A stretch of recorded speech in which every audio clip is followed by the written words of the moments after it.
That's where Kendall Hansen picks up our coverage tonight. Numerous roads on central Vancouver Island look this morning as the storm slowly moves south across Vancouver Island. Trees leaning across power lines and hydro lines on the ground. Pretty hectic. Lots of trees down, power lines down all over the place. For those attending Good Friday services at St. Philip's Anglican Church, the storm added some extra challenges in getting there on time.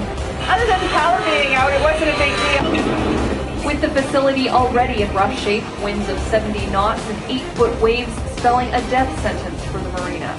We got 2 or 3 boats that are sunk, and we've got probably half a dozen boats on shore right now, plus all the docks are trashed.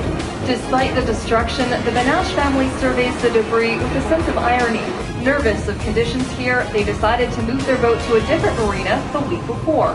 Well, we decided to pull our boat out of here because after the last storm, so we moved it to a different marina. But otherwise, could have been on land, I guess. While no injuries have yet been reported, the local Coast Guard has been busy all day rescuing people. We got a page out this morning at about 8 a.m. and it was a gentleman that was stranded on the dock here in the Mill Bay Marina that couldn't get off his boat. It was tied to the dock, but the dock was no longer tied to anything else. And so we got the call out, and even taking our boat out was a risky situation. And for those who lived for these moments, the gale testing every ounce of their training. Today is a day that we definitely train for. This is why we like to do all our training in advance so that we can get out there and be effective.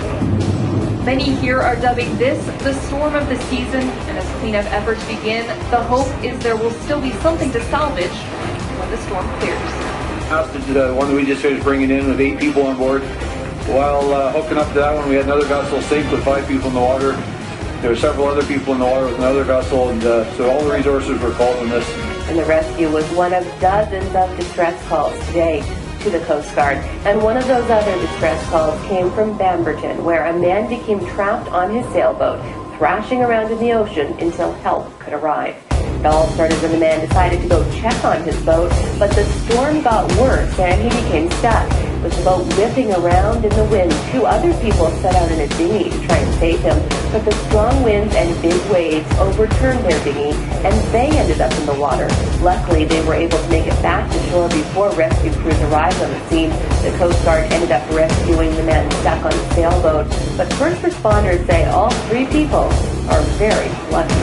It's pretty hectic out there right now. We're looking at swells out there anywhere from 3 to 4 feet, and the people decided they wanted to go have a look at their sailboat, and they tried to get out in a little Zodiac, and that flipped over, which was not very beneficial, putting 2 of them in the water, hence calling us to the scene. All 3 people had to be treated by paramedics tonight.